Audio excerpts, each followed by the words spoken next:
way that we like to think about ourselves. Okay. Because we see, as I said, we see ourselves as our clients being other city departments. So we succeed when other departments succeed. So we're engaged in a lot of cross-departmental engagements and projects where multiple departments are involved, or whenever we need to redesign a city service or process or use technology and data to support operations. So just as a refresher on what API does. And now I'm going to let Beanie and Jason introduce themselves. Cool. Thanks. So good morning, counselors. Vinny Scipione, Director of Digital Services, working in part on the more digital transformation-focused initiatives that Nico made mention to. So working with a great team that augments the existing capacity of our other internal departments. So, yeah. And Jason Thomas, Director of Analytics and Data Management here with the API team. Support the city's data initiatives, help us use data to serve residents more efficiently and improve city services. Also assist with performance management efforts.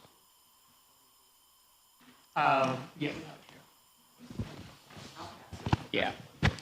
So a couple of handouts that we have for you. The first one being our organization chart.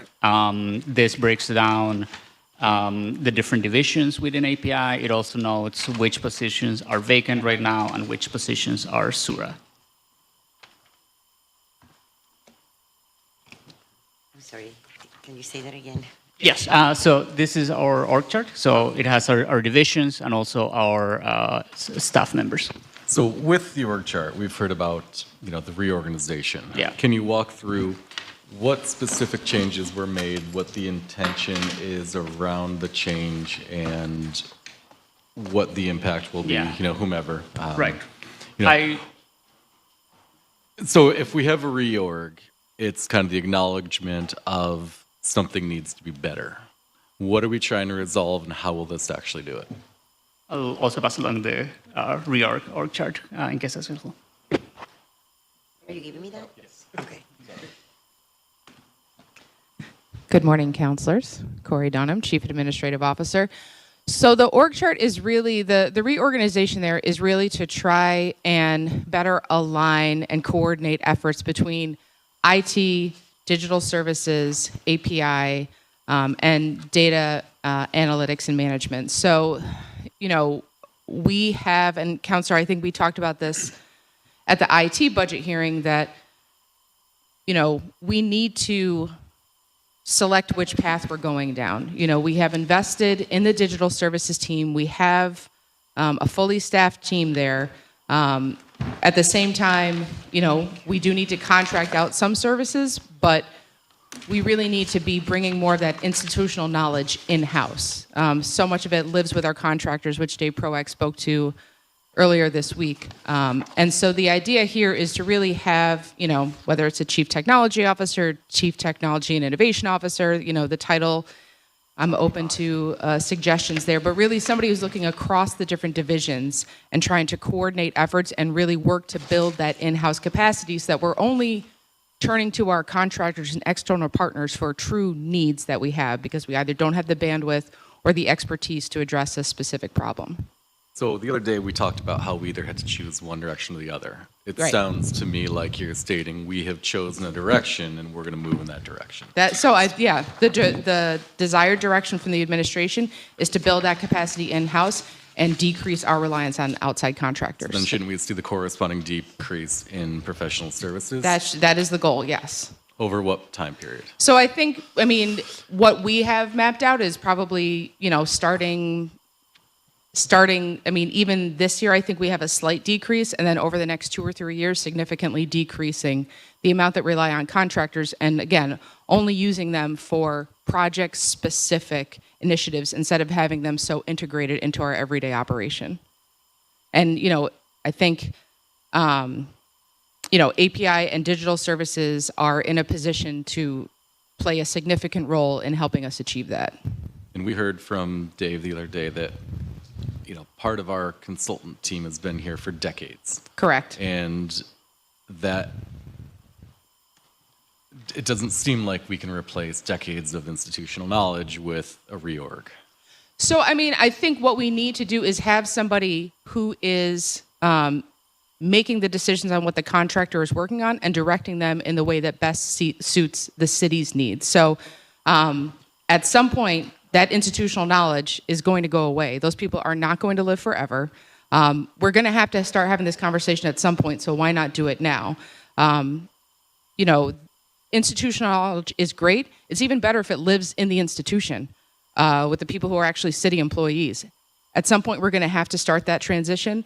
So I think from the administration standpoint, we'd like to start that transition as soon as possible and move that institutional knowledge so that we're bringing, whether it's digital services, whether it's data analytics, whether it's IT, whether it's the innovation team, bringing them along in these conversations with the contractors to document and transfer that knowledge that they've gained over the decades they've worked for us. And, you know, I think that the overarching question for the hearing today is we look at you know, I'm going to acknowledge the jump from 24 to 25. We had different things happening, right? But even 25 adopted, you know, we're up $750,000 over 1 year. Yeah. So the ultimate issue, the question becomes, is it worth $4.3 million of taxpayer money to continue this department as it currently exists, and then continuing to add, you know, the $1 million from IT to this number, and thinking about the digital ecosystem? Is this where we want to be spending our money? Yeah. So, do you want me to address that right away, Councilor? Anybody? So here's the thing. There are two major sources of expenses from API. Our software line and our employee line. Our software line is proposed for next year is 2.7 million. That is less than 2% of our operating budget. I don't think that's a number that is wildly out of sync with our organizational complexity or size. Right, and I don't disagree, but when we look at last year, 2.1, we're up to 2.7. We saw a $700,000 increase on the IT side, you know, 300 of which was explained to Microsoft 365. The remainder didn't quite have an explanation. So, you know, are we talking about a $350 million budget, or are we talking about a $1.5 million increase over 1 year? Yeah. So I want to talk about why the software line is increasing. I think it's important to break it down into the reasons for that increase. And I need to clarify something because I was looking at the IT hearing from yesterday or the day before, and there was a miscommunication that I need to address because it was stated that the Microsoft 365 licenses were in the IT budget, and they are in the API budget, as we have tried to centralize all of our IT software licensing costs into one software line. That has been the intention since we brought over the software line over here. I believe, and my colleagues at budget can clarify, but it was double counted, so that increase should be removed from the IT budget. Other sources of the increase of why we're going to 2.7 is because we are funding expansion of programs, with the large one being looking for putting aside some money for what we anticipate to be the payroll HCM system in coordination with the mayor's office. We were asked to set aside some money for that if the city and the council decide to move forward with a different solution. Obviously, that project got its own hearing and maybe not what we want to focus all of our time on, but it's just something to note. Other increases of those 2.7 million, part of it is inflation. Since we have so many software as a service costs, those do tend to go up year over year.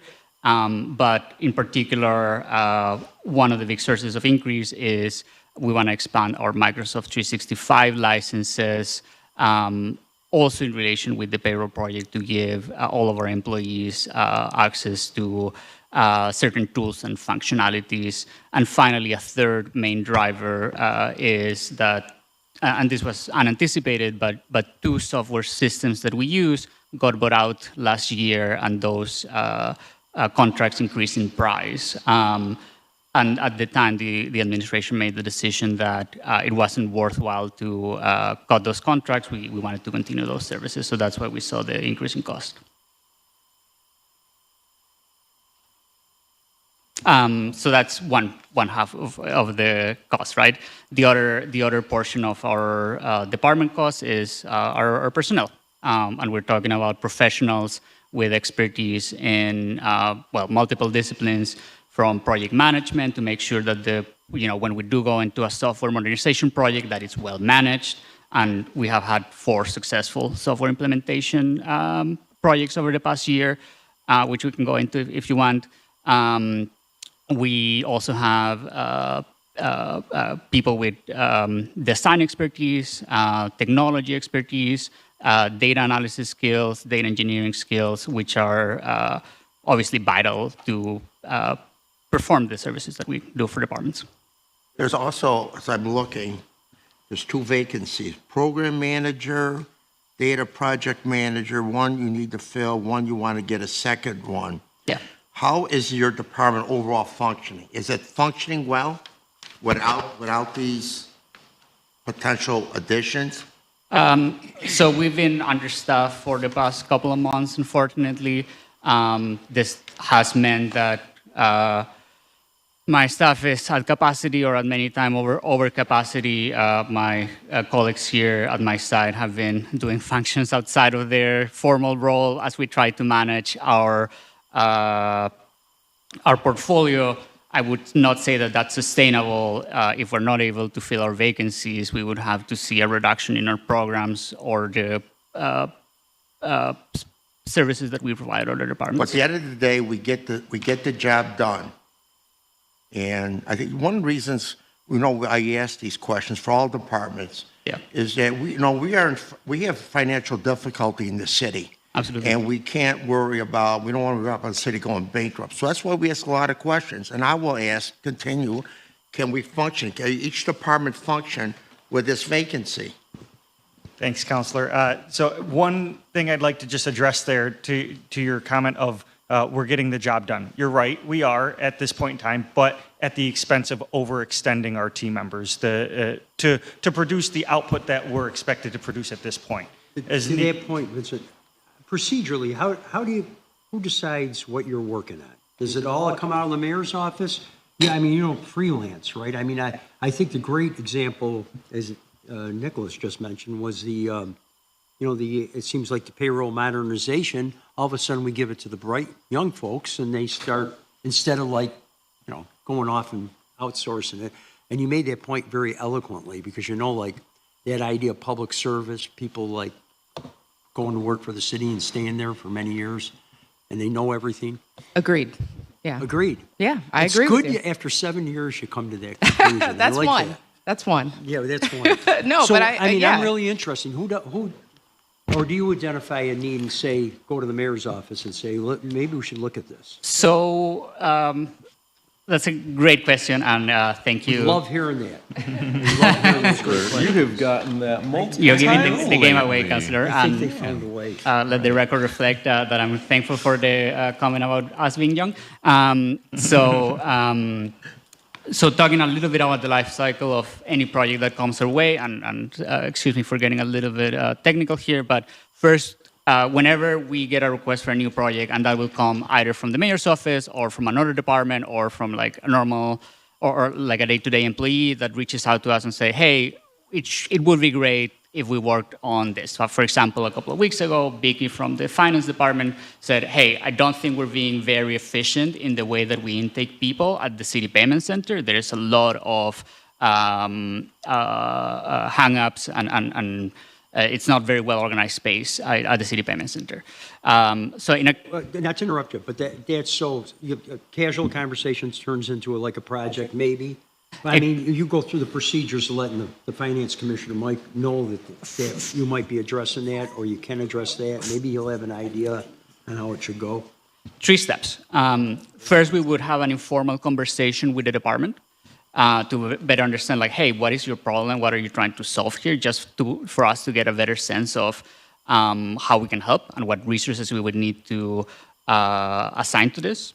Then we would have to evaluate, like, do we have the resources to do this well in a timely fashion, in a time that works for the department, and then we would have to go to the mayor's office to get their approval, like, hey, is this something we should take on? And also the commissioner of that department to make sure that we have buy-in. A lot of the time, making change takes time and effort, and without the department buying in, we know we're going to have a lot of trouble. Nico, I have a quick question. Yes. In the your positions, the ones that say they're all director positions to be determined, except for the GIS specialist, if it's to be determined, is that impacting your bottom line, the 4.2 million? So that is tied up with the reorganization. I'll let Corey take the specifics there, but my understanding is that this reorganization is meant to be budget neutral. I'm sorry, can you? So the intention of the reorg is to use the existing dollars that we already have without adding any new positions. So it's reorganizing, the existing amount that we have and not looking to add anything additional. Okay, so to be determined doesn't mean it's gonna blow up the 4.2. No. Okay. No. No, I think. Sorry, It doesn't look like you're Just to sure. further clarify, yeah, but as budget neutral, I think the dollars, well, I shouldn't say I think, the dollars that you see there are the dollars to support the reorganization. And my understanding, the reason why they are TBD is because they need to fit within our pay range and pay scale and the civil service nomenclature and all of that. It's not that it's going to, be outside of those ranges. Okay. Vinny, or Nick, or Justin, Jason rather. So grants, you guys write your own grants? I mean, we apply for grants for various projects. How's that been going?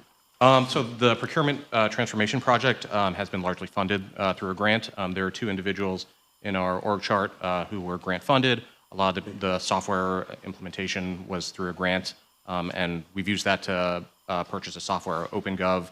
I believe several counselors were trained on that a few weeks ago.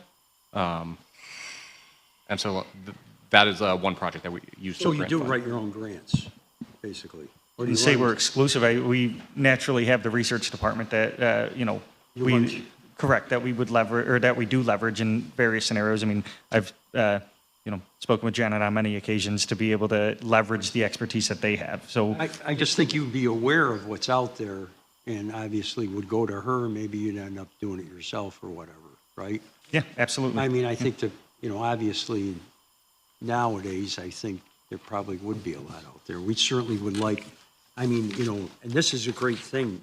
Maybe I'm not missing maybe I'm missing something here. But if you could maybe give us a cost estimate of what you save by all your activities in the different departments? Say that again, Councilor? The cost savings that because Yeah. you've So- done, like you got one here, to reduce software expenses by $75,000. Yeah. So we have multiple projects here that are, Contributing to a lot of Yeah. savings. so we have multiple projects here that are meant to be our project highlights for the year. These are not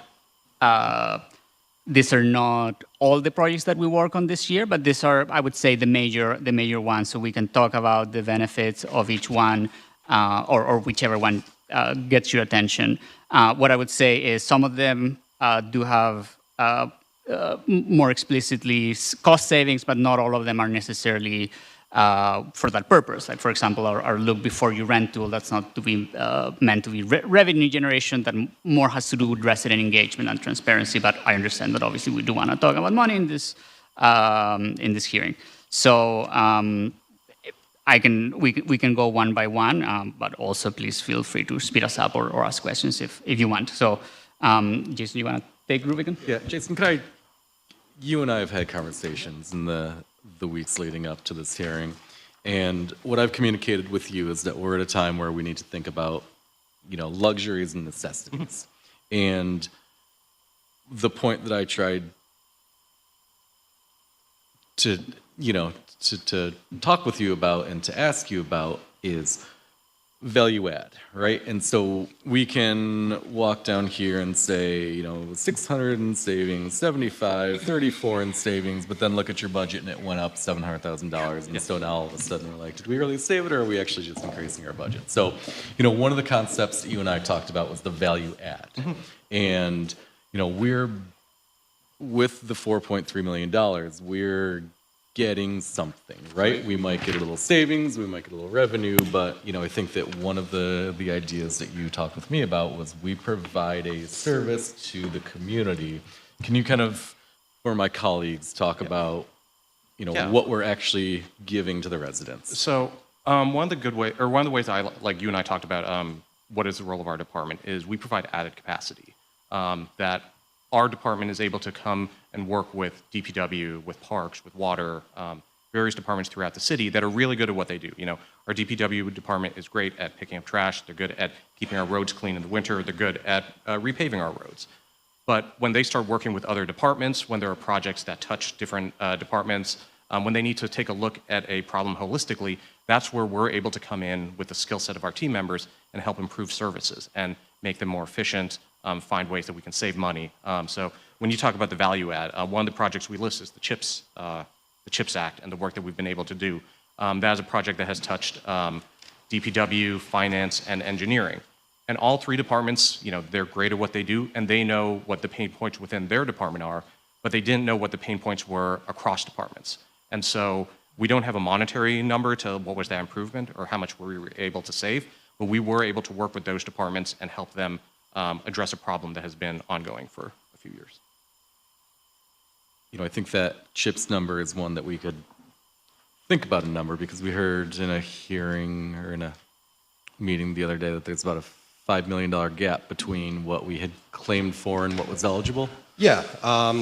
CHIPS historically was $3.5 million and an annual allocation from New York State that bumped up to about $15.9 million, I think about 3 years ago. And ever since that happened, we didn't add staff, we didn't change our systems, we didn't do anything differently, and we just expected, we'll have no problem spending $15.9 million and getting 100% reimbursed. I'm not comfortable sharing with you the percentage that we've gotten reimbursed, but it is not 100%. And I think some of the work that API has done as far as that cross-departmental collaboration, specifically with, DPW has pain points, we have pain points. How do we compromise on fixing these?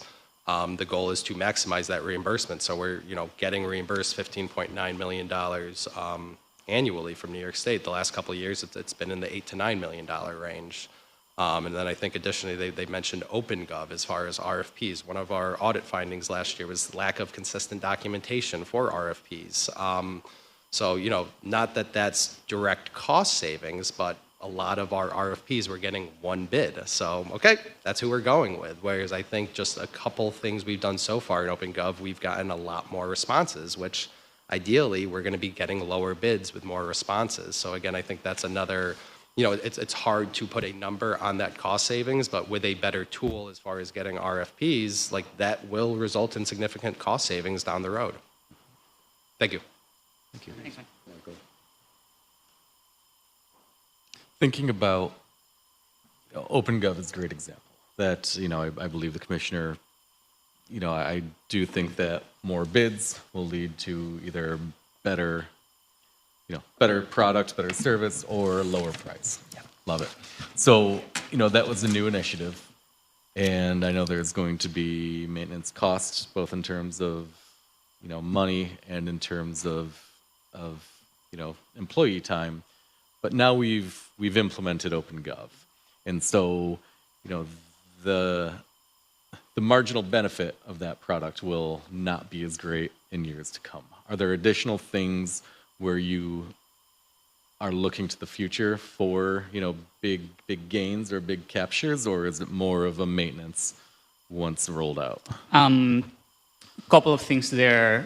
When it comes to staff costs, OpenGov is also making it more efficient for the employees at the procurement department because they no longer have to collect documentation from 10 different emails. So I would say that the amount of time that the city staff is putting into the process as a whole is actually going down. So you could take that as a savings in terms of capacity.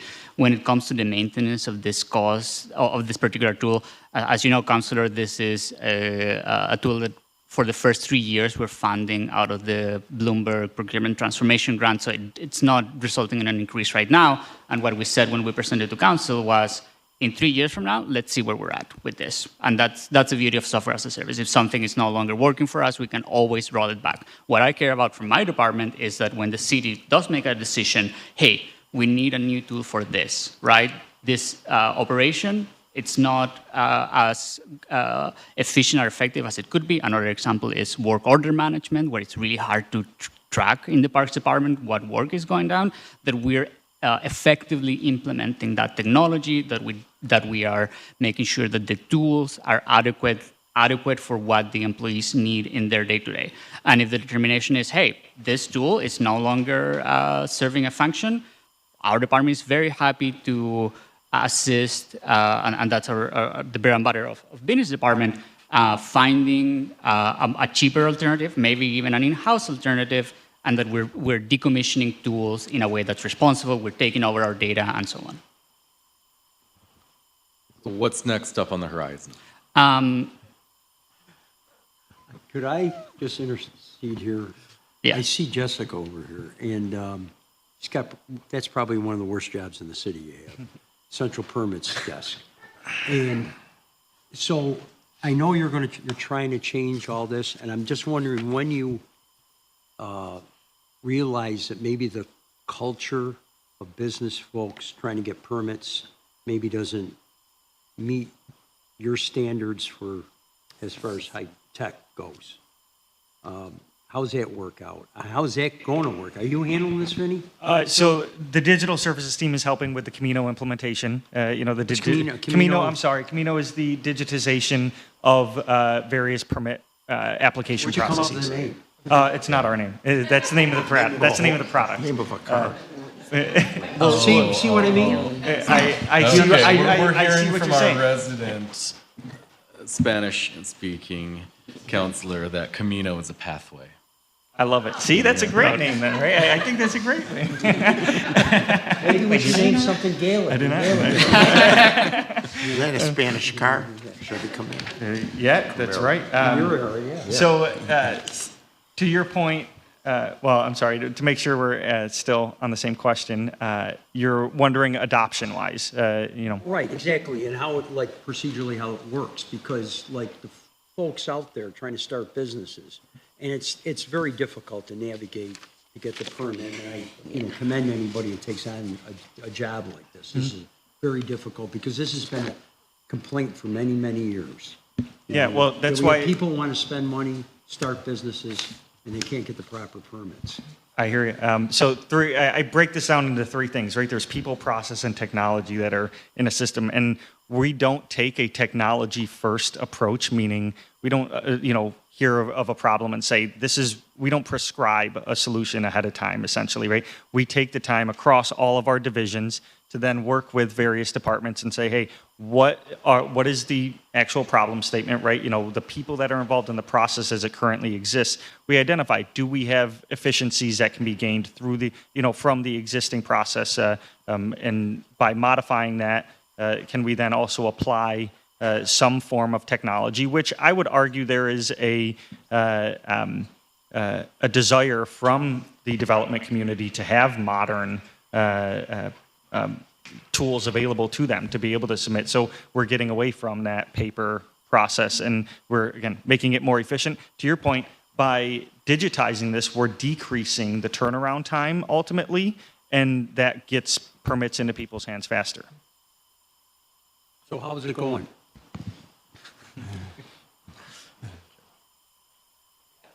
Jason Sharf, Deputy Director of Digital Services, helping Jess with the Camino rollout. I feel it's going really well. We have a great team with permit staff working on it. We're working on doing a soft launch of residential and commercial building permits the beginning of June, and we're moving on to licensing right away. So really a lot of great progress. But I'll hand it over to Jess to speak more. How's it working out, Jess? It's going very well. Certainly with the aid of the API team, there's a lot of parts and pieces that go into this. Like Jason was saying, by 2026, we'll have all of our permit applications as well as all of our business licenses all digitized. So there's a lot of departments involved, a lot of moving parts and pieces that we have to take into consideration, moving these, completely paper-based processes, just moving across people's desks digital. See, to Vinny's point, I mean, this is what I worry about, that the folks out there might not have as attuned to like the digital world as we all are. Well, not me, but you guys are. Yeah. So, I mean, that's going to lay on your shoulders, is to get them to figure out what they need to have in order to get through as far as the permits go. And on that, Councilor, one of the positions that we have in our roster is of a system trainer, because we recognize that very real concern. And we have Who's he going to be assisting? the departments. Okay. Well, whoever needs training for a particular tool. Obviously, a focus of us right now, very heavily, as you can anticipate, is the timekeeping and payroll project. And we have Exona here, who is an excellent system trainer, who has a lot of experience going to departments who, to your point, they may not have the right... I'm talking about the public. The public. Yeah. Oh, apologies.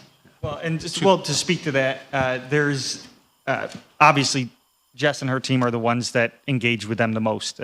So I think what we do throughout our projects is learn that user journey of where they are and develop materials, and in combination with the individual department that's employing the system, as well as with the comms department, right? You know, educating. We don't create materials purely for internal use cases, right? You know, or users. We create those materials as well for and guides, et cetera, for also the departments to educate the constituents that they're engaging with.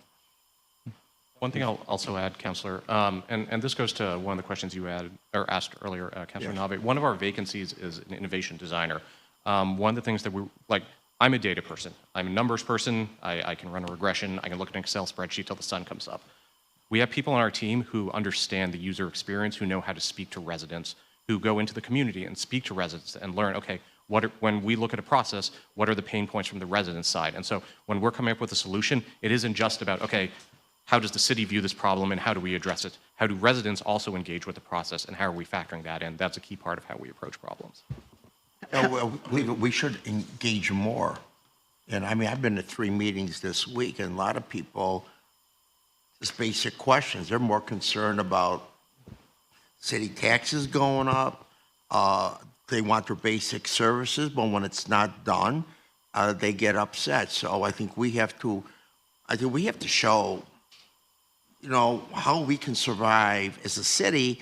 I mean, how much do we need? What cuts can your department look at? Cost saving. We look at your budget and say, geez, where can you cut?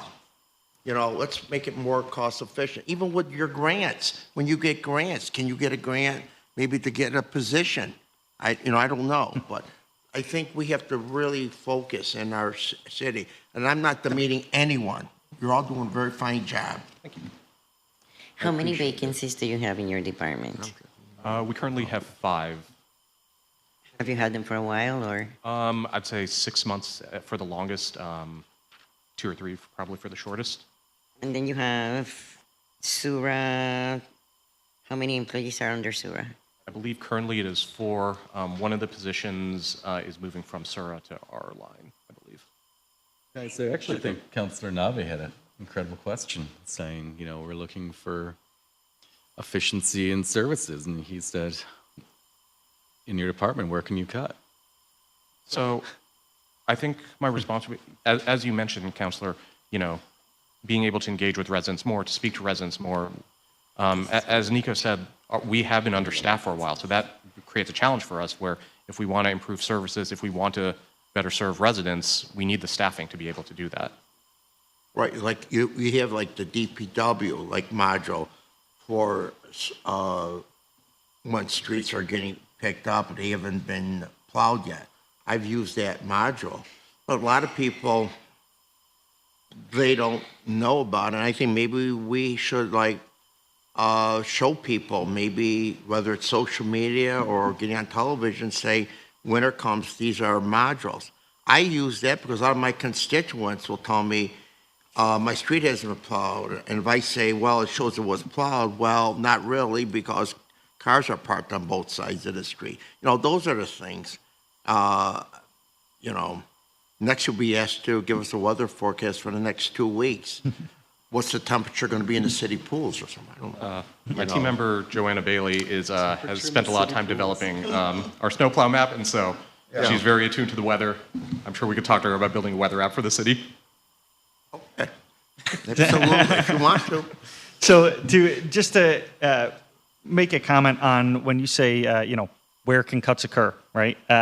I would argue nowhere at this point in time, just because, especially as we're in the midst of a reorg, if we are going to, you know, cut ourselves at the knees right when we're attempting to make a transition to something that we see as the appropriate path forward, then I feel like we will be subject to undue criticism in the future when or if there were shortages in performance, right? So it's a combination of that, and again, right-sizing the output. If you are interested in looking at our bottom line and where we can take funds from, then we need to set the expectation that there will be less output. And I'd hate to be in this situation a year from now having the same exact conversation of saying, do less now, or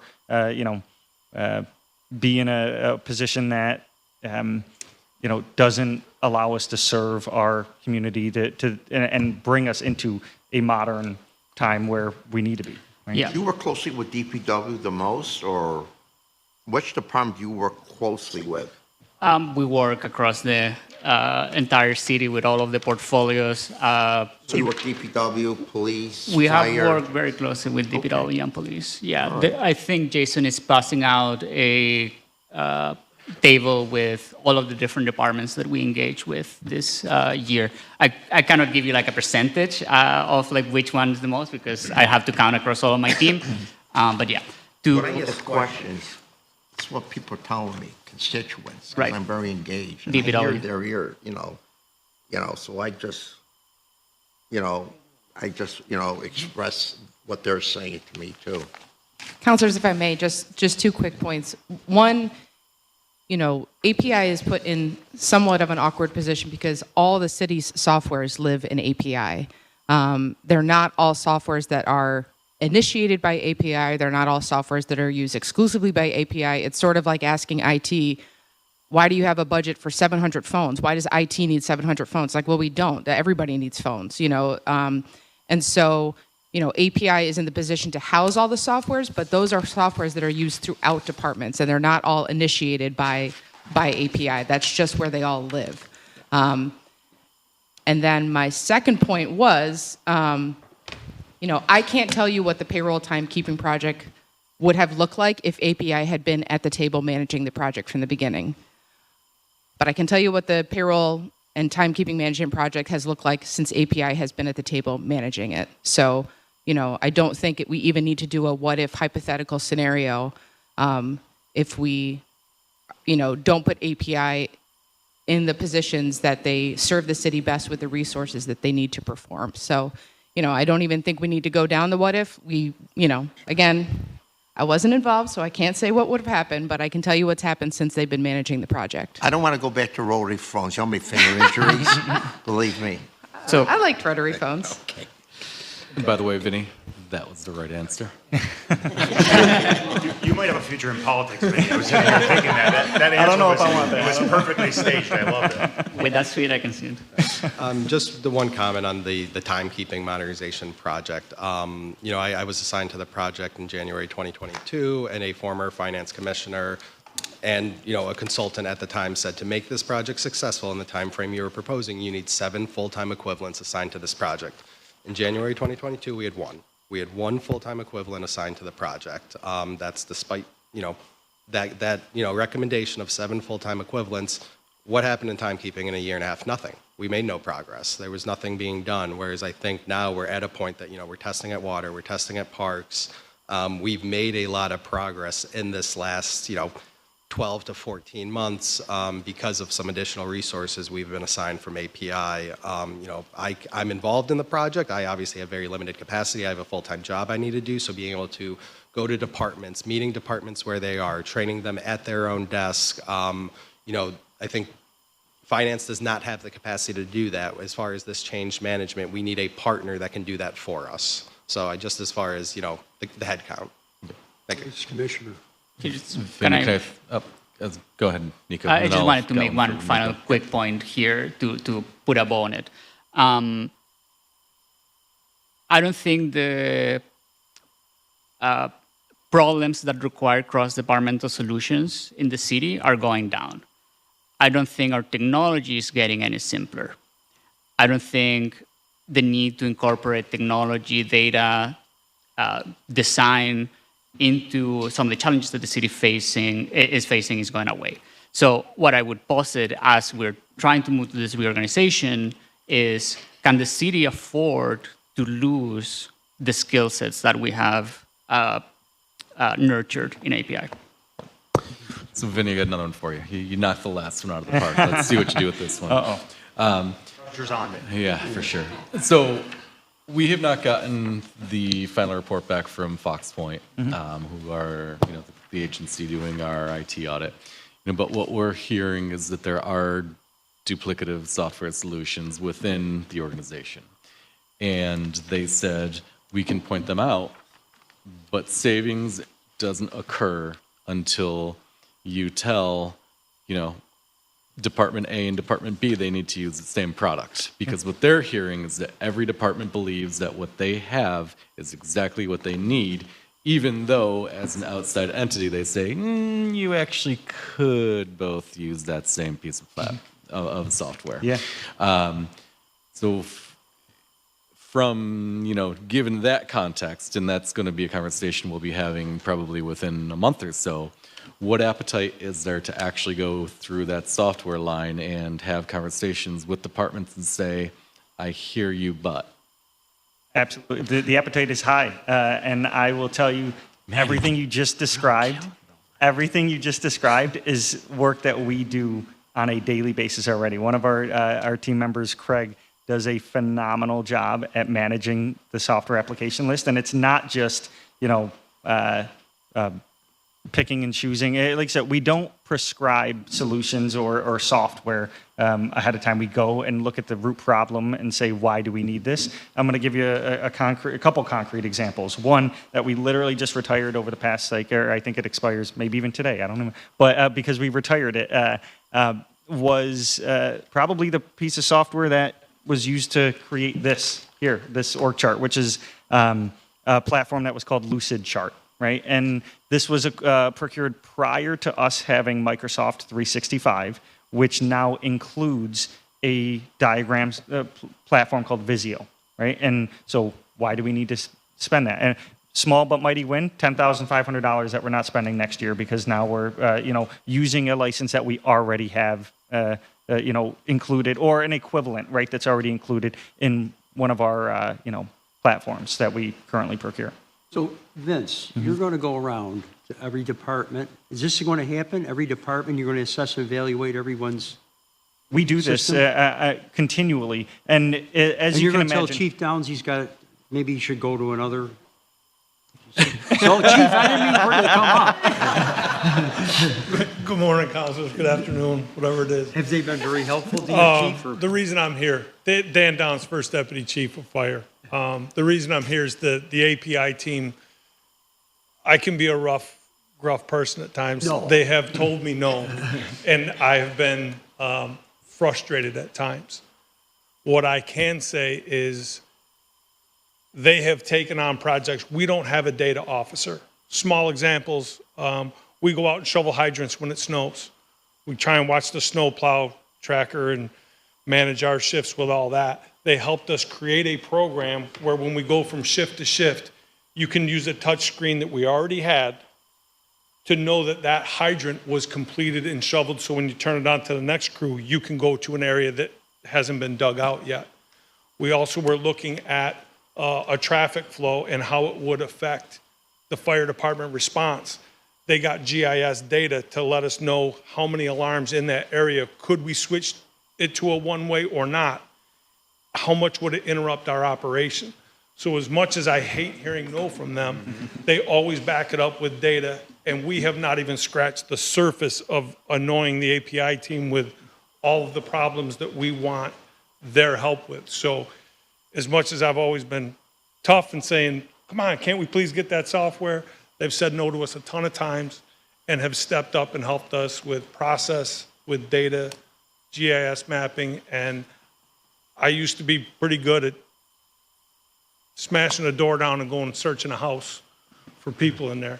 I can't do what they do, and I absolutely need their help in order for our department, and I can only speak for our department, that they've been a huge, huge help, and the efficiencies that they're going to create. We can't show it yet because we're still in the process of trying to lower our fuel costs and things like that with more efficient routes and stuff like that. I can't thank them enough. So that's my 2 cents on appreciation for them. So thanks. I think they owe you lunch at Kitty Hoynes, Chief. So just to piggyback off of that, with the appetite, as you can hear from other departments, for the desire for the skill set, that's why it's critical that we continue to fund the positions that you see here, even though there's some that might show vacant here. Without the continuance of funding for that, we can't provide to the extent that, or for the demand that we're receiving from departments. Yeah, we have been decommissioning software, and we're very always glad to hear suggestions of where we could reduce it further. If we get a list from the audit that says like, hey, these 10 software are duplicative, that's great, and we'll look to implement that, but it's not going to be a switch where we turn them off. There needs to be like a transition, well-managed transition. Yeah, 2 points on software, just real quick there, because I know we allude to it constantly, or we have alluded to it constantly throughout this session, is just one other example. Because of the expertise that we have on staff, we were able to recreate our own internal, better suited solution for us for IoT devices and networks, right? So we had a third-party platform that we were using, very clunky, wasn't serving our need to the extent that we wanted it to, and it probably just had a few too many bells and whistles, or was too advanced for what we needed. Cost us approximately like $36,000 a year, and now we recreated that internally with Microsoft Azure resources, with the expertise that we have on our team, and then we're able to, retire that system and realize those savings of, $34,000 a year now to run that system in-house. So there is active work being done to reduce that software line, and I had a second point, but it's escaping me, so I will, let you know when it comes back. Do you find it hard to find skilled people to be able to be employed? Yes, particularly with the salaries that we offer and with the skill sets that we need. But we take our hiring as seriously as we can. That's something that we spend a lot of collective time and energy, because ultimately the strength of API is the people that we bring into API, and we're all fortunate because we have a phenomenal team. Some of the things that we do there include things like networking with the local universities and colleges around here. Sometimes we present in a few classes, particularly in the Maxwell School or the School of Information at SU. So, because a lot of young graduates, they have a lot of talent, but they don't know that the city is doing amazing things. And can be doing really rewarding work working in the public sector. I'm also a part of a few professional networks, the Bloomberg Philanthropies Innovation Network, a civic technology for public service network that helps us advertise also across the country. We have a multi-stage interview process with a skill-based assessment to make sure that the people that we're bringing in actually have the skills that we need. So it's quite rigorous, I would say. So yeah, we spend a lot of time thinking about this and also welcome suggestions on how we can do even more. How much would you estimate you have saved the taxpayers in dollars for all the departments that you work in? It's a little bit tricky to calculate a line for the entire department. I'm a little bit more comfortable going project by project and talking about the benefits of those. Okay. Nico, you missed it. The answer was roughly $4.3 million. Noted for next year. The one thing I'll just say to that is it's part of that calculation. There's direct and indirect costs, right? You see a lot of the direct expenses on this, budget sheet. What's harder to quantify is the indirect, which is the efficiencies that are gained over time. Like whether it be personnel efficiencies, whether it be all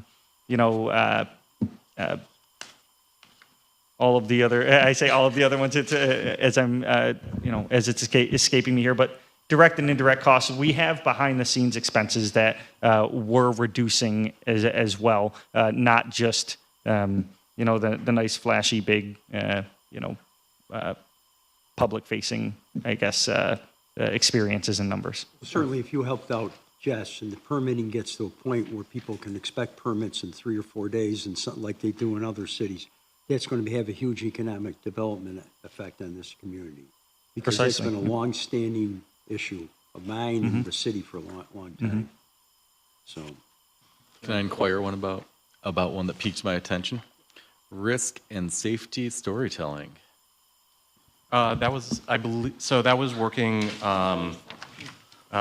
with the HR department, helping them create the presentation. I believe that was given to you during the HR presentation about risk and safety. So helping them go through the data, figuring out how to convey that information successfully.